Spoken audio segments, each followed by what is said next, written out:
ඉන්දිය premier league තරඟාවලියේ මෙවර තරඟාවලිය Delhi capital කණ්ඩායම ක්‍රීඩා කළ අවසන් තරඟය ඊයේ දිනේදී අවසන් විය.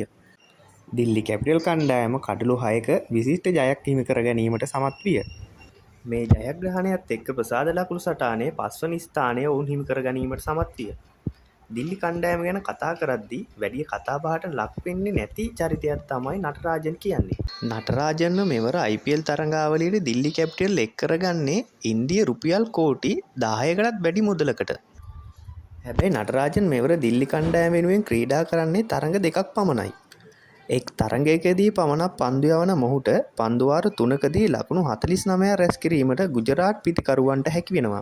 මිචෙල් ස්ට්‍රක්, මොහිත් ශර්මා, මුකේෂ් කුමාර්, දුෂ්මන්ත චමීර යන පන්දු යවන්නන් දිල්ලි කණ්ඩායම සතු වුණු නිසා නටරාජන්ට මෙවර ක්‍රීඩා කරන්න අවස්ථාවක් ලැබෙන්නේ නැහැ. පසුගිය වසරේ තරඟාවලියේදී සන්රයිස් කණ්ඩායම නියෝජනය කරපු නටරාජන් එහිදී තරඟ 14කදී කඩලු 19ක් දවා ගන්න සමත් වෙනවා.